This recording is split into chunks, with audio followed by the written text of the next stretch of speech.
शमशान घाट के पास पुराना काली मंदिर। गहरी रात। माँ काली की मूर्ति की आंखें आग की तरह जल रही हैं। एक युवक उसके सामने जमीन पर लेटा कांप रहा है। हवा गरज रही है। उसके पीछे बिजली गर्जना कर रही है। तेरे पाप की सजा के तौर पर मैं तुझे श्राप देती हूँ। इस क्षण से तू गाय बन जाएगा। जब तक कोई तुझसे निस्वार्थ प्रेम नहीं करेगा, तू इस श्राप से मुक्त नहीं हो पाएगा। जो पलट कर देख, दुनिया कितनी कठिन है। आसमान में बिजली चमकती है। युवक का शरीर एक चमक में कांपता है।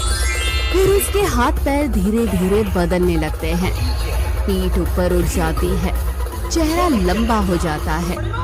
अचानक गाय की गंभीर चीख से रात कांप उठती है।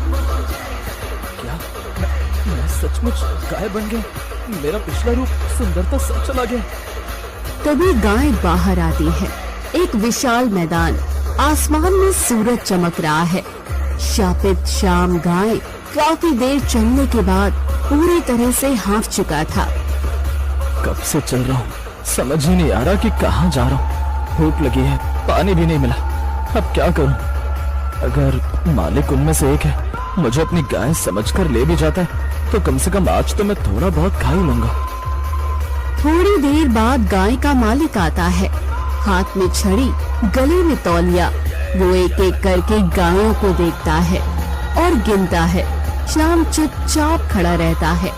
अचानक मालिक की नजर उस पर पड़ती है। अरे ये किसकी गाय है? देखो। नहीं नहीं, ये मेरी नहीं है। ये किसकी गाय है?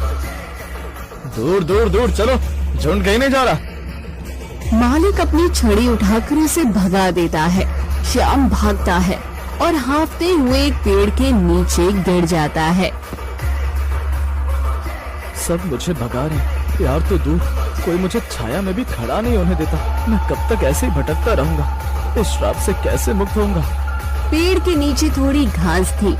श्याम ने धीरे से अपना मुंह उठाया और घास फाड़ने लगा। अचानक श्याम ने ऊपर देखा। एक चरवाहा गायों के झुंड के साथ आगे आ रहा था। श्याम ने कान खड़े किए, सिर उठाया और ऊंची आवाज में चिल्लाया। देखता हूँ क्या उसे मुझ पर जरा भी दया आती है। चरवाहा रुक जाता है। हैरान होकर श्याम के पास आता है। ये गाय यहाँ क्या कर रही है? लगता है बहुत देर से घर नहीं लौटी। भूखी होगी, मुंह नीचे करके घास खा रही है।